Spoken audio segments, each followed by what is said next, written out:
चिल्ला मत। तू मोहब्बत में मिटा जरूर है, मगर मोहब्बत के फलसफे को नहीं समझा तू। बहुत ऊंचा फलसफा है और मैं यहाँ तेरी शरारतों को रफू करने आया था।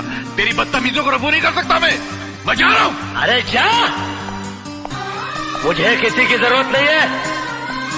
अरे जब मैंने अपने दिल में रहने वालों के जाने का अफसोस नहीं किया तो घर से जाने वालों की परवाह क्या करूं। मास्टर, तो सिर्फ बातों की चिंदियां रफू कर सकता है, दिलों के चिथड़ों को नहीं। चल जा। रे पागली, रे पागली, रे पागली, रे पागली, रे पागली, रे पागली, रे पागली, रे पागली।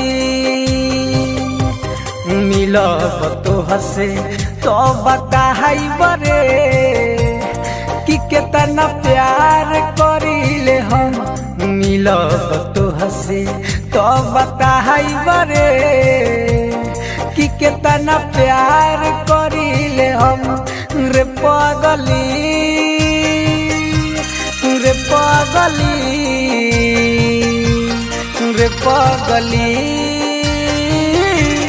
रे पागली। तुम क्या सोचती हो, मुझे तुम्हारे जिस्म की जरूरत है? तुम्हारे शरीर की भूख है मुझे? मैंने कभी तुम्हारे जिस्म से नहीं, तुम्हारी आत्मा से प्यार किया, लेकिन तुमने मेरी कद्र नहीं की, मेरा इंतजार नहीं किया। मुझे किसी गुजरे हुए वक्त की तरह भुलाकर किसी और का हाथ थाम लिया। प्यार हम दोनों ने किया, मगर तड़पना सिर्फ मेरे नसीब में। तोह के कमाल बा, दर्द में बानी हो, ऐसन सजा हमके काहे दिहल तुरानी हो। हमारा पका बीते इन तोहरा बुझाई हो, याद तोहर रानी हो मुँहल पजाई हो। रे पागली, रे पागली, रे पागली, रे पागली। कृष्णा, तू करता है कि नहीं? करता है? हाँ? नहीं? नहीं? हे राम! कृष्णा, ये तुमने क्या किया? दुनिया सच्चाई का सबूत मांगती है। नहीं।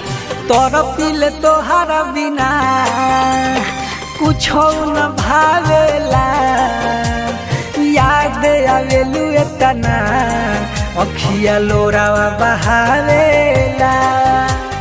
राइटर लड्डू सुनो मनवा न लागेला, चंदन के अखिया में अब निंदियो नया हवेला। रे पागली, रे पागली,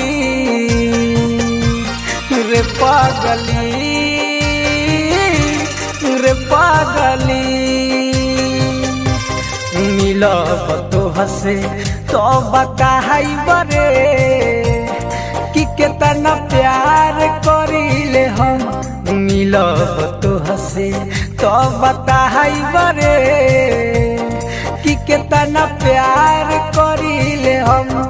रे पागली, रे पागली, रे पागली, रे पागली।